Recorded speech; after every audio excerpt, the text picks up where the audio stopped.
नमस्कार साथियों, एक बार फिर से आप सभी का स्वागत है लोधारी क्लासेस के बीए प्लेटफॉर्म पर।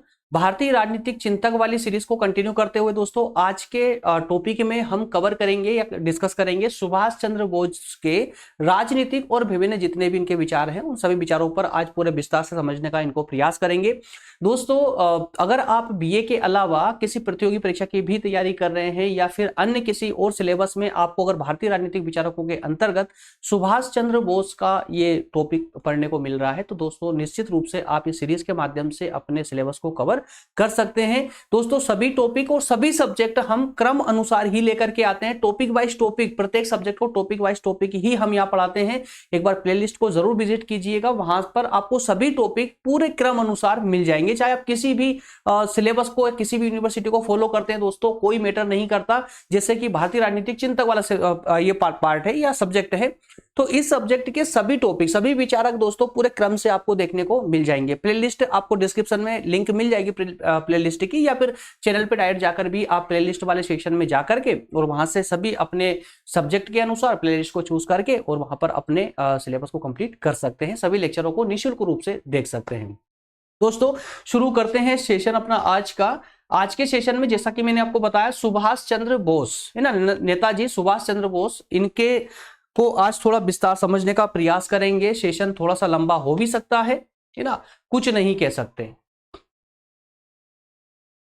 क्योंकि आप लोगों की डिमांड पर ही दोस्तों हमने सोचा तो था कि थोड़ा शॉर्ट कर दिया जाए, क्योंकि कुछ स्टूडेंट हैं जो जिनकी थोड़ी सी तकलीफ रहती है कि सर कुछ ज्यादा लंबा सेशन हो जाता है, इस कारण से शॉर्ट करने का सोचा था। लेकिन आप लोगों की कमेंट के बाद द्वारा ही हमने एज इट इज रहने दिया है, कोई परिवर्तन नहीं करा है। जैसा हम लेते आए हैं टॉपिक के अनुसार, जितना टाइम टॉपिक लेगा उतना टाइम हम इसमें पूरे विस्तार से देंगे, है ना। चलिए दोस्तों, तो इस थर्ड यूनिट के अंतर्गत हम महात्मा गांधी और पंडित नेहरू को हम कंप्लीट कर चुके हैं। आज के सेशन में हम बात करेंगे सुभाष चंद्र बोस की, ठीक है ना।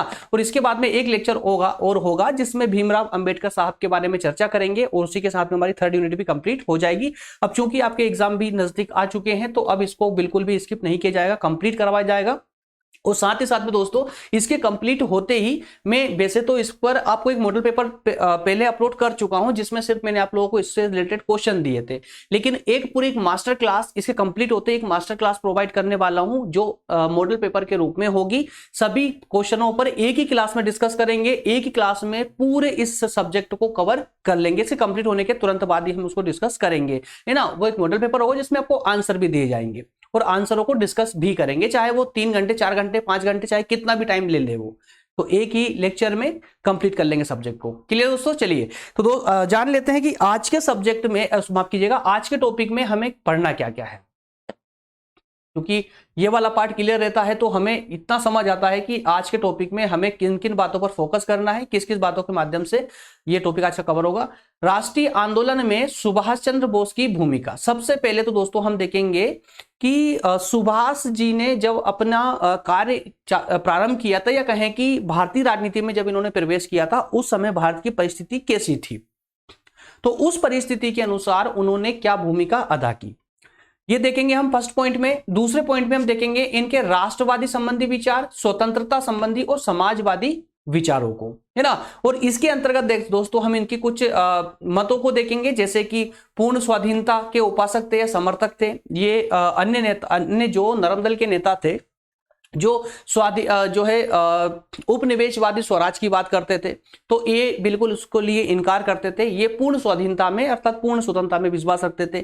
इसके अलावा गांधी जी जो कि राजनीति के आध्यात्मिकरण में विश्वास करते थे, ये उनके भी विरोधी हो चुके थे। इसके बाद इन्होंने गांधी जी के विचारों का विरोध करते हुए फॉरवर्ड ब्लॉक जो कि एक अन्य राजनीतिक दल था, इसकी स्थापना कर ली, है ना। इसके अलावा एक आजाद हिंद फौज की भी इन्होंने स्थापना की थी, जो कि एक महत्वपूर्ण पार्ट है इनके अध्ययन का, जिसे हम किसी दूसरे लेक्चर में छोटे से पार्ट के माध्यम से कवर करेंगे। उनके कुछ विचार हालांकि इसमें देखने को मिल जाएंगे, ठीक है ना। आइए तो शुरू करते दोस्तों वन बाय वन करके सभी पॉइंटों को। दोस्तों नेताजी सुभाष चंद्र बोस, मेरे ख्याल से अभी तक ऐसा कोई भी स्टूडेंट नहीं होगा जिन्होंने इस नाम से परिचित ना हो। जिन्होंने ये नाम ना सुना हो, नेताजी सुभाष चंद्र बोस। और थोड़ा बहुत लगभग मोटे मोटे रूप से लगभग सभी स्टूडेंट इनके बारे में जानते भी होंगे कि इनकी किस प्रकार की भूमिका रही थी। तो उस छोटे से एक नॉलेज के रूप में जितना भी आपने इससे पहले कभी पढ़ा है, 10th क्लास से आप पढ़ते आ रहे हो, 10th में 12th में जितना भी आपने पढ़ा है, उस नॉलेज के आधार पर अगर देखा जाए तो हम ये मान सकते हैं कि अन्य राजनीतिक विचारकों की अपेक्षा इन्होंने सशस्त्र विद्रोह पर अधिक विश्वास किया था और उसी को लेकर के इन्होंने आजाद हिंद फौज की स्थापना की थी, जो कि हर किसी के बस की बात नहीं है। देखिए, इन्होंने एक सेना तैयार की और वो भी भारत से बाहर जाकर, किसी अन्य देश में जाकर के। मतलब इनके विचार एकदम डिफरेंट है और इसी कारण से इनको डिफरेंट रूप से समझना भी बहुत जरूरी है ना। तो नेताजी सुभाष चंद्र बोस का जो जीवन था दोस्तों, ये पूरा जीवन उनका राष्ट्रीय आंदोलनों में, आज राष्ट्रीय आंदोलन को ही समर्पित हो चुका था, है ना। उन्होंने पूरे जीवन पूर्ण स्वतंत्रता पर ही फोकस किया। अपने पूरे जीवन काल में उन्होंने अपनी भारत की पूर्ण स्वतंत्रता पर फोकस किया। उन्होंने दोस्तों इस दौरान अपनी लड़ाई के दौरान ही 1921 में, सन 1921 में आईसीएस की जो पोस्ट थी उनकी, उससे उन्होंने त्यागपत्र दिया। त्यागपत्र देकर के ये गांधी जी के साथ मिल गए थे, है ना। ये इतने प्रभावित हुए थे उस समय गांधी जी से, क्योंकि गांधी जी ही एक ऐसा मात्र चेहरा था जिस समय, मतलब 1900 के दशक में अगर बात करें तो गांधी जी एक ऐसे चेहरे बन चुके थे भारत के, कि जो पूरा देश, या कहें कि पूरे देश की जितनी जनता थी दोस्तों, पूरी जनता गांधी जी के पीछे चलने को तैयार थी, चल रही थी। तो इनके, गांधी जी के नेतृत्व से नेताजी भी बहुत ज्यादा प्रभावित हुए और इन्होंने अपनी सरकारी नौकरी अर्थात आईसीएस की नौकरी छोड़ करके, वहां से त्यागपत्र दे करके ये भी गांधी जी के साथ हो लिए और इन्होंने अपना पूर्ण समर्थन दिया, पूर्ण सहयोग दिया इनके दोनों आंदोलनों को। दोनों मतलब असहयोग आंदोलन और फिर सविनय अवज्ञा आंदोलन। हालांकि ये बात की बात है कि इस असहयोग आंदोलन के विफल हो जाने के बाद, ये सविनय अवज्ञा आंदोलन को स्थगित कर देने के बाद में इनका दृष्टिकोण परिवर्तित हो चुका था, ये बदल चुके थे। अब इस क्रम में अगर हम देखें दोस्तों, तो सविनय अवज्ञा आंदोलन तक अर्थात 1930 के दशक तक की अगर हम बात करें तो तब तक नेताजी जो थे, नेताजी सुभाष चंद्र बोस, वो गांधी जी के साथी थे, अर्थात अहिंसा में विश्वास रखते थे, अहिंसा का समर्थन करते थे। लेकिन इस दौर में उन्होंने 1921 से 1939 तक के दौर में उन्होंने कुछ इस प्रकार के कष्ट सहन किए, है ना, जिसके कारण से वो अहिंसा के विरोधी हो गए और उन्होंने पूरी तरह से ये भांप लिया था कि अगर हम एक देश में भारत को अगर पूर्ण स्वतंत्र कराना चाहें तो हमें सिर्फ अहिंसा के द्वारा ही नहीं, बल्कि हमें सशस्त्र विद्रोह की भी आवश्यकता पड़ेगी, अर्थात कूटनीति की आवश्यकता पड़ेगी। और इस कूटनीति के लिए अगर हमें किसी बाहरी शक्ति का भी सहारा लेना पड़े, सहयोग प्राप्त करना पड़े, तो उसमें भी हमें कोई संकोच नहीं करना चाहिए। जैसा कि कांग्रेस के अन्य नेता ये मानते थे कि हमें बाहर से किसी प्रकार का सपोर्ट नहीं लेना है, सहयोग नहीं लेना है। जैसे कि एक कूटनीति होती है ना, कि दुश्मन का जो दुश्मन होता है वो हमारा मित्र होता है ना। तो नेताजी इस बात को बहुत अच्छे से समझते थे कि जो अंतरराष्ट्रीय जगत में उन्होंने जहां देखा कि जर्मनी भी अपनी जीत के लिए ऑस्ट्रिया के विरुद्ध दूसरे देशों से सहायता प्राप्त कर रहा है ना, जर्मनी कर रहा है या अमेरिका से कई, तो विभिन्न अंतरराष्ट्रीय जगत में देखा जाए तो विभिन्न राष्ट्र अपनी जीत के लिए उनके शत्रु राष्ट्रों का सहारा लेते थे। तो नेताजी भी यही चाहते थे कि हम भी अपनी स्वतंत्रता के लिए जो अंग्रेज है, जो ब्रिटिश है, उनके विरोधियों का हम सहारा लें और वो इजीली सपोर्ट करेंगे, है ना। जैसे कि धुरी राष्ट्र है ना, धुरी राष्ट्र में दोस्तों जैसे जापान है ना, इटली, जर्मनी, तो ये सब धुरी राष्ट्र थे। एक मिनट, तो ये उनका सहारा लेना उनका सहयोग प्राप्त करना चाहते थे, जिसका कि ये जो कांग्रेस के अन्य नेता थे ये उनका विरोध कर रहे थे। क्लियर है। तो चलिए इसी को आगे बढ़ाते दोस्तों। तो इन्होंने अपनी जॉब से इस्तीफा देने के बाद में असहयोग और सविनय अवज्ञा आंदोलन में भरकस भाग लिया, बहुत अच्छे से भाग लिया और इसके कारण वो कई बार जेल भी गए। 1928 में उन्होंने ब्रिटिश सरकार के द्वारा जो साइमन कमीशन भेजा गया था, अच्छा दोस्तों आपको याद होगा कि साइमन कमीशन किस लिए आया था भारत में? भारत के संविधान निर्माण की जो समस्या थी उसको सुलझाने के लिए साइमन कमीशन आया था। अब चूंकि इसमें सभी अंग्रेज थे तो सभी ने लगभग सभी, कांग्रेस ने भी इसका विरोध किया था, है ना, कांग्रेस पार्टी ने विरोध किया, उनके साथ में नेताजी ने भी साइमन कमीशन का विरोध किया था। क्लियर है। उसके बाद में दोस्तों 1929 आता है। 1929 आता है। अब याद रखेंगे 1929 में जब कांग्रेस अधिवेशन हो रहा था, उस समय नेताजी इस कांग्रेस के अध्यक्ष थे, उस कांग्रेस अधिवेशन में अध्यक्ष की भूमिका निर्वहन कर रहे थे।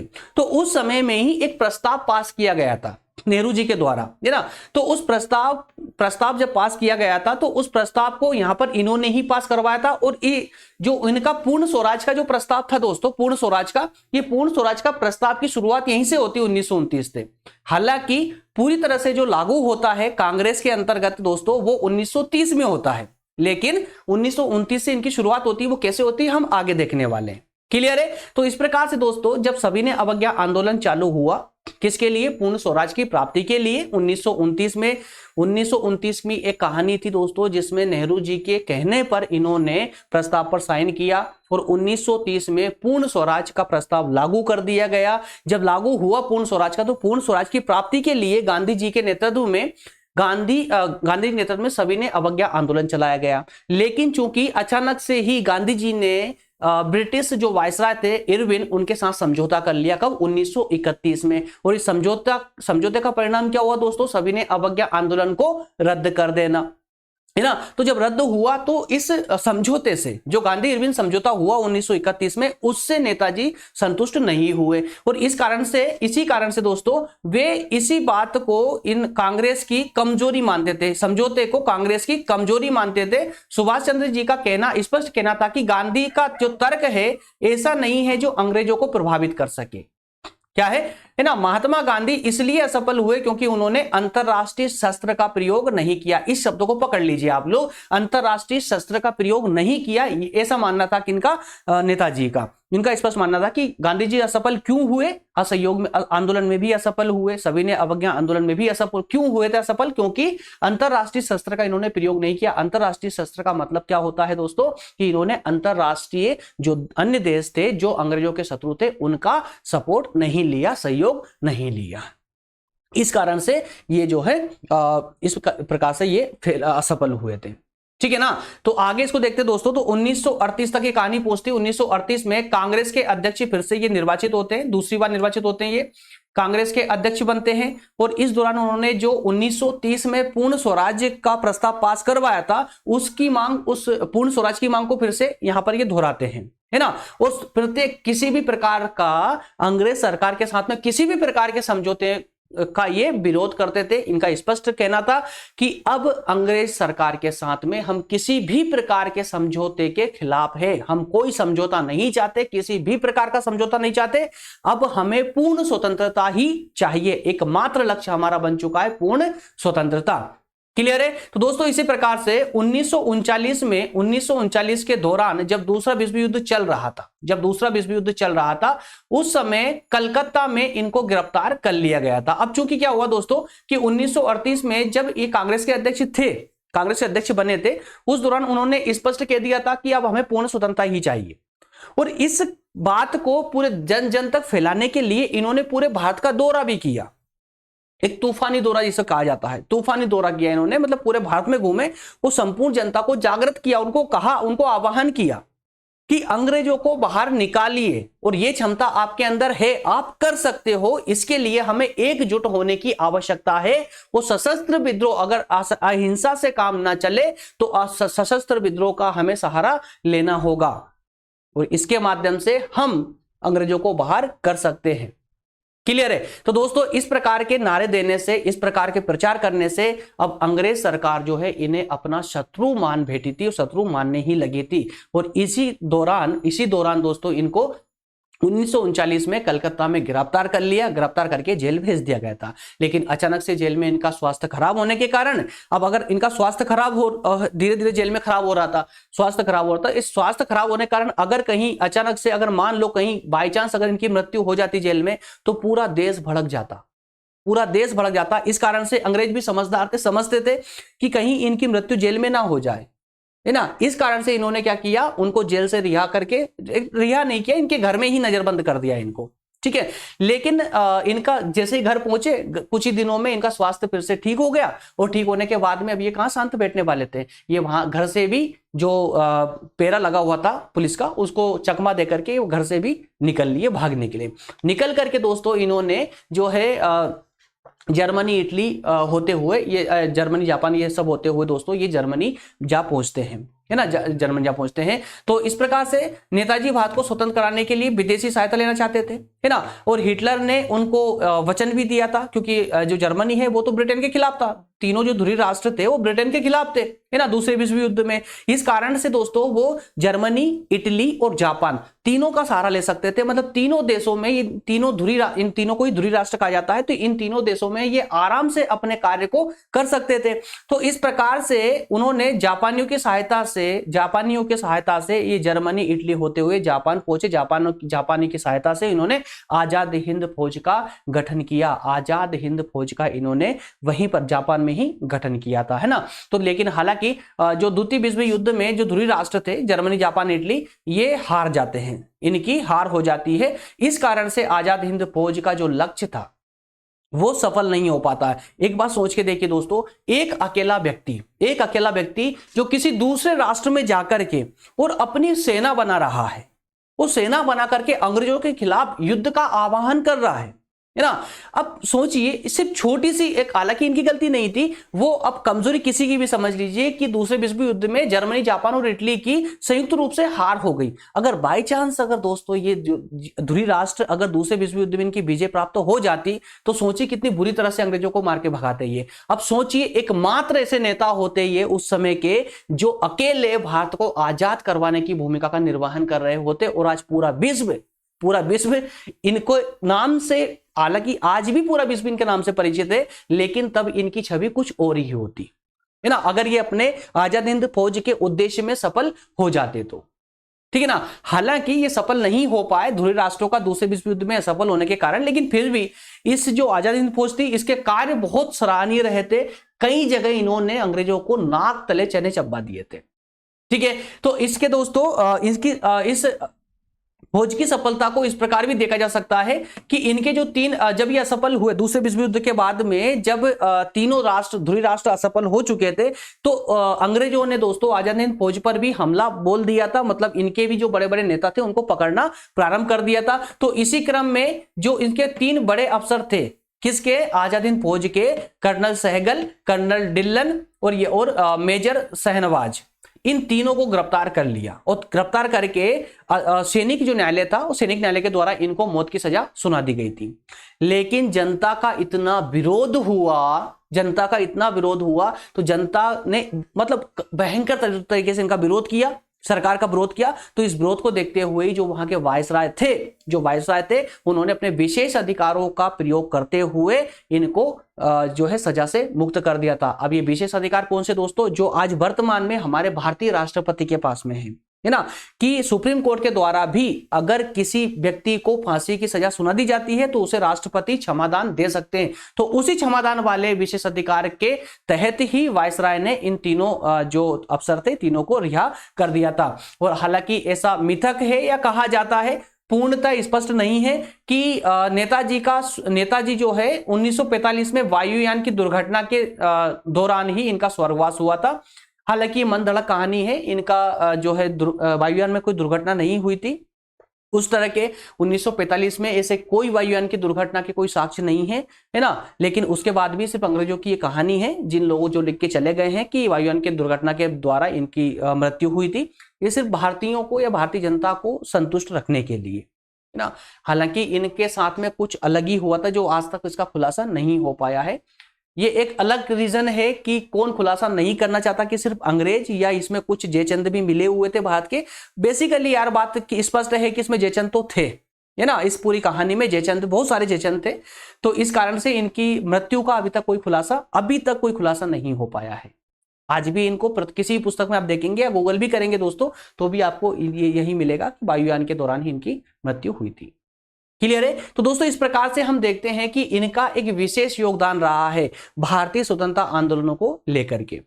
आइए अगले पॉइंट पर चलते हैं दोस्तों, इनके कुछ विचारों को समझने का प्रयास करते हैं, इनके स्वतंत्रता, समाजवादी या राष्ट्रवाद संबंधी विचारों को। तो दोस्तों स्पष्ट रूप से अब तक के अध्ययन के माध्यम से हम ये तो कह सकते हैं कि सुभाष चंद्र बोस एक तूफानी राष्ट्रवादी नेता थे। कैसे थे? तूफानी राष्ट्रवादी नेता थे।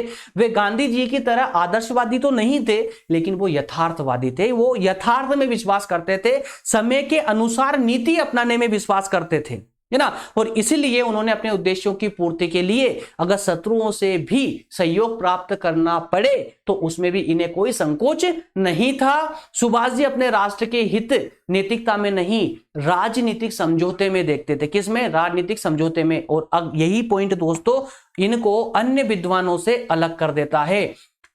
सुभाष जी अपने राष्ट्र का हित नैतिकता में नहीं बल्कि राजनीतिक सौदेबाजी में देखते थे। उनका स्पष्ट मानना था कि जिस नैतिकता को लेकर के कांग्रेस चल रही है, उस नैतिकता से आप जनता को एकाग्र कर सकते हो, एकजुट कर सकते हो, लेकिन अंग्रेजों को आप थोड़ा बहुत प्रभावित कर भी सकते हो, लेकिन इस नैतिकता, मात्र नैतिकता के दम पर आप विजय प्राप्त नहीं कर सकते, अर्थात स्वतंत्रता, पूर्ण स्वतंत्रता प्राप्त नहीं कर सकते। इसलिए ये राजनीतिक सौदेबाजी में विश्वास करते थे, अर्थात कि परिस्थिति के अनुसार नीति को अपनाइए। अगर अंग्रेजों के दुश्मनों से अगर हमें सपोर्ट लेना पड़े या हमारे स्वयं के दुश्मनों से भी अगर हमें सहयोग की आवश्यकता हो तो कोई संकोच नहीं करना चाहिए, उनका भी सहयोग प्राप्त करना चाहिए। क्लियर है? सुभाष जी का स्पष्ट कहना था कि अगर गांधी जी ने जिस प्रकार की भूमिका का निर्वहन किया है अभी तक, अगर गांधी जी हिटलर की तरह तानाशाही रूप में आते, मुसोलिनी की तरह तानाशाही रूप में आते और इनकी भाषा में अगर अंग्रेज सरकार से बात करते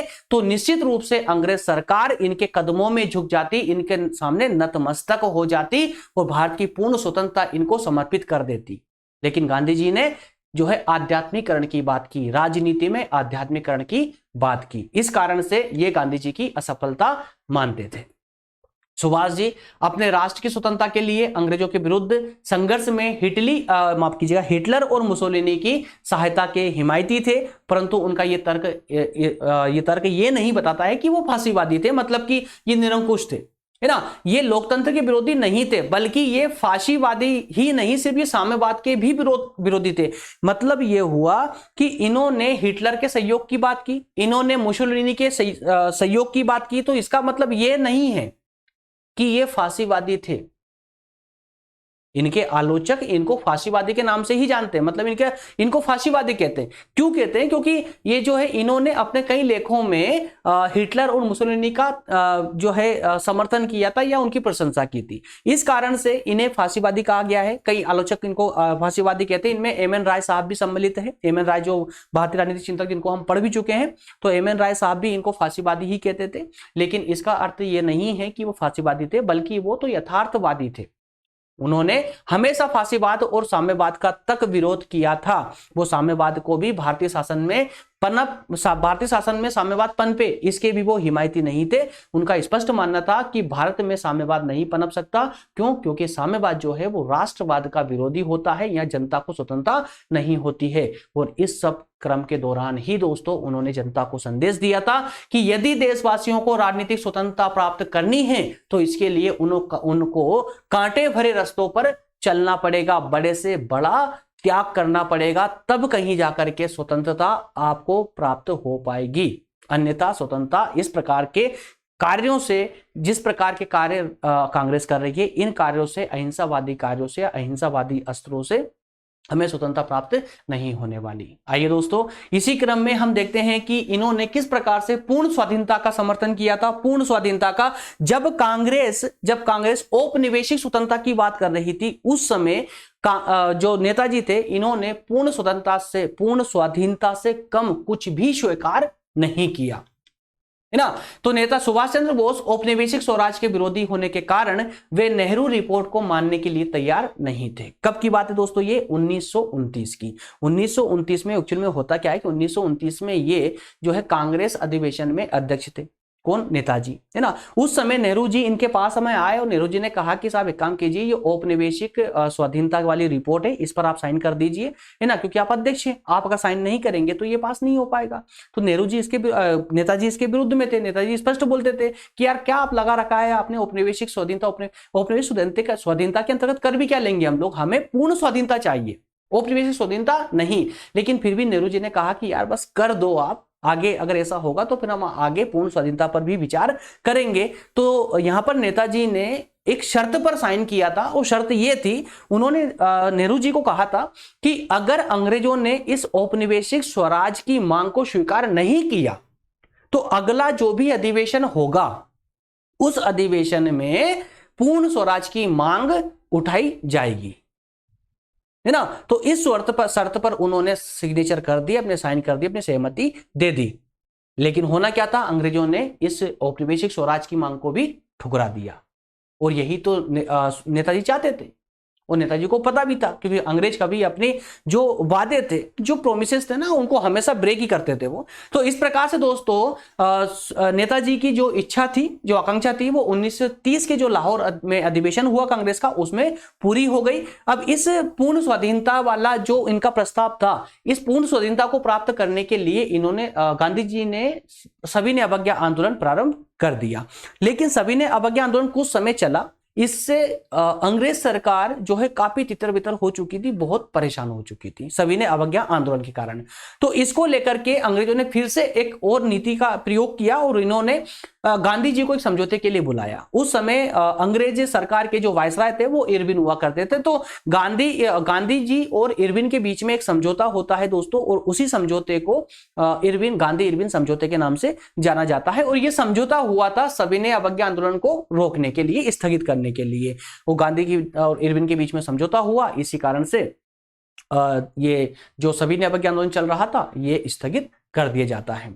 तो जैसे ही ये सविनय अवज्ञा आंदोलन स्थगित होता है तो इसका बहुत भयानक झटका लगता है नेताजी को, सुभाष चंद्र बोस को। इसका झटका लगता है कि इनको ये उम्मीद नहीं थी, कि जिस तरह से गांधी जी ने असहयोग आंदोलन को स्थगित किया था, उसी प्रकार से सविनय अवज्ञा आंदोलन को भी बीच में ही बंद कर देंगे, ये बिल्कुल उनको उम्मीद नहीं थी। और जैसे ही स्थगित किया वैसे ही ये गांधी जी के अब विरोधी बन चुके थे। विरोधी मतलब व्यक्तिगत विरोधी नहीं, याद रखिएगा, सिर्फ विचारों से विरोधी, है ना, विचारों के विरोधी बन चुके थे। इनका रोज मिलना जुलना होता था, ऐसा नहीं है कि ये एक दूसरे के व्यक्तिगत विरोधी, व्यक्तिगत कोई विरोधी नहीं था यहाँ पर, है ना। सब आपसे आपस मतलब मिलना जुलना सब इनका चलता था, विचार विमर्श सब चलते थे, बस विचारों से ये एक मत नहीं थे।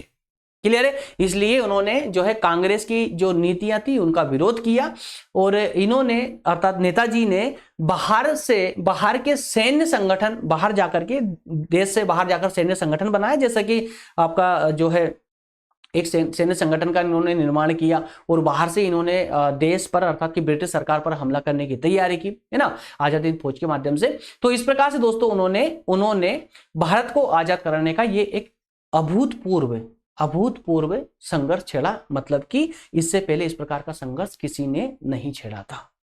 क्लियर है। गांधी जी के विचारों से भी ये असहमत हो चुके थे सुभाष जी और सुभाष चंद्र, एक मिनट दोस्तों, हाँ, गांधी जी और गोखले, इनका जो ये राजनीति के आध्यात्मिकरण की जो नीति थी, ये सुभाष जी बिल्कुल भी इसको पसंद नहीं करते थे। 1900, हालांकि ऐसा नहीं है कि इन्होंने बस ऐसे ही भाववश होकर के या बस ऐसे ही इन्होंने इग्नोर कर दिया हो, ऐसा नहीं है, बल्कि इन्होंने पहले उस चीज को देखा कि गोखले साहब जैसे बड़े बड़े लोग, गांधी जी जैसे बड़े बड़े लोग, इतने बड़े बड़े दार्शनिक ये अहिंसा वाली नीति क्यों अपना रहे हैं, ये राजनीति के अध्यात्मकरण की बात क्यों कर रहे हैं। तो इसको पहले उन्होंने देखा, तो इन्होंने 1930 से 1938 तक इनके साथ पूर्ण समर्थन दिया, है ना, और इस प्रकार से उन्होंने समर्थन दिया। लेकिन जैसे ही दोस्तों ये 1939 में कांग्रेस के अधिवेशन, त्रिपुरा में अधिवेशन हुआ और अध्यक्ष बने, तो अध्यक्ष पद से ही इन्होंने सविनय अवज्ञा आंदोलन को रद्द होते हुए भी देखा,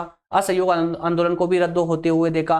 कई बार इन आंदोलनों के कारण वो जेल में गए, कई बार जनता को मार पड़ी, मतलब कई प्रकार से कई सारे कार्य ऐसे हुए जो नहीं होना चाहिए था नेताजी की दृष्टि में, है ना। तो इस कारण से इन्होंने जब 1939 में कांग्रेस का त्रिपुरा में अधिवेशन हुआ, तो उस समय इन्होंने खुले रूप में गांधी जी के असहयोग आंदोलन की आलोचना की, और इस आलोचना के साथ ही उन्होंने कांग्रेस का पद हमेशा के लिए छोड़ दिया। छोड़ करके फिर उन्होंने दोस्तों एक नई पार्टी की स्थापना भी की, जो अगले पृष्ठ पर देखने वाले हैं। तो नेताजी दूसरे विश्व युद्ध काल में अंग्रेजों की दमनकारी नीति के कारण बहुत ज्यादा क्षुब्ध हो चुके थे। इस कारण से उन्होंने सशस्त्र संघर्ष की नीति अपनाई, है ना। और उनका विश्वास था कि अहिंसात्मक सत्याग्रह से लोक मत को तो इकट्ठा किया जा सकता है, लोक मत तो प्राप्त कर सकते हो आप, मतलब जनता को एक साथ ला सकते हो, लेकिन मात्र इस अहिंसात्मक सत्याग्रह से आप स्वतंत्रता कभी प्राप्त नहीं कर सकते,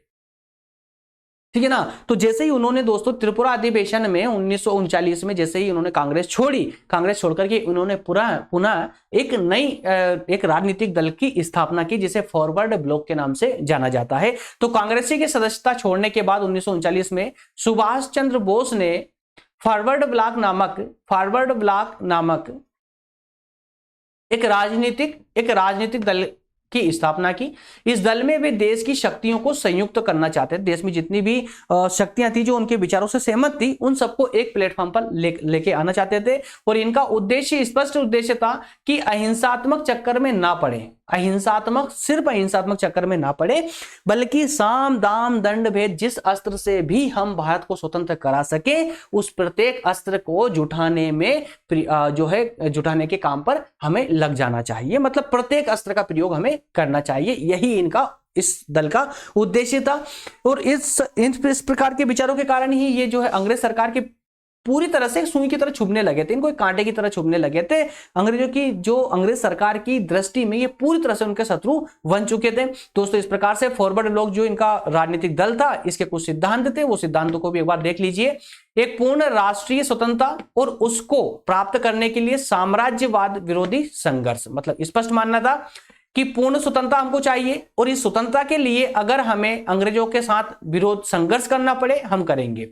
नेक्स्ट है एक पूर्णतः आधुनिक ढंग का समाजवादी राज्य होना चाहिए। आधुनिक ढंग का समाजवादी राज्य जो वर्तमान में है, देश के आर्थिक पुनरुत्थान के लिए, देश का आर्थिक विकास करने के लिए वैज्ञानिक ढंग से बड़े पैमाने के उद्योग स्थापित करना, बड़े पैमाने का उत्पादन करना, जिसके गांधी जी विरोधी थे। उत्पादन और वितरण दोनों का सामाजिक स्वामित्व और नियंत्रण रखना। सामाजिक स्वामित्व और नियंत्रण, मतलब ये कि उत्पादन, देश में जो उत्पादन है और जो वितरण है उसमें समाज का, किसी एक व्यक्ति का नहीं बल्कि संपूर्ण समाज का स्वामित्व होना चाहिए। व्यक्ति को धार्मिक पूजा पाठ में पूरी स्वतंत्रता मिलनी चाहिए। प्रत्येक व्यक्ति के सम्मान के लिए समान अधिकार उसको प्राप्त होने चाहिए। इस प्रकार के और भी कुछ सिद्धांत थे। इस प्रकार से दोस्तों हम आज का सेशन हम कंप्लीट करते हैं। सुभाष चंद्र बोस के लगभग सभी विचारों को हम संकलित इसमें कर चुके हैं। सिर्फ एक छोड़ा है हमने, जिसे पूरे विस्तार से हमको पढ़ना चाहिए था, है ना।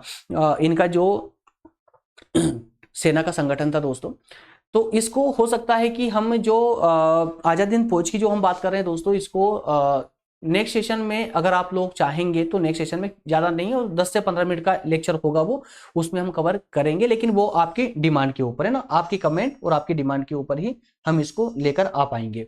दोस्तों मुझे बताइएगा कि आजाद हिंद फौज पर एक अलग से सेशन लेना चाहिए या नहीं। अगर नहीं तो कोई प्रॉब्लम नहीं है, इसको हम कंटिन्यू करेंगे। और अगर आपकी डिमांड होगी तो बीच में कभी भी हम आपको एक सेशन प्रोवाइड करवा देंगे। ठीक है दोस्तों, मिलेंगे नेक्स्ट सेशन में। और अगला जो सेशन होगा हमारा डॉक्टर अंबेडकर पे होगा। मैं थोड़ा सा बता दूं दोस्तों अभी आप लोगों को कि डॉक्टर अंबेडकर साहब पे हम पहले भी सेशन ले चुके हैं। लगभग 3 सेशन हमारे इन पर हुए हैं। अगर एग्जाम नजदीक है दोस्तों, थोड़ा सा सेशन लेट हो रहे हैं, तो आप उनको भी जो है प्ले लिस्ट में जाएंगे तो आपको बीए सेकेंड ईयर में पॉलिटिकल साइंस के अंदर ही विभिन्न राजनीतिक विचारक नाम से एक प्ले लिस्ट मिलेगी। वहां पर आपको इनके सभी सेशन मिल जाएंगे अंबेडकर साहब के, वहां से भी आप इनको कवर कर सकते हैं। मिलेंगे नेक्स्ट सेशन में दोस्तों, मिलेंगे अगले सेशन में। वैसे तो हमारा पूरा प्रयास रहेगा कि हम सेशन को कंटिन्यू करें, जल्दी से जल्दी इसको कंप्लीट करवा दें। थैंक यू सो मच दोस्तों।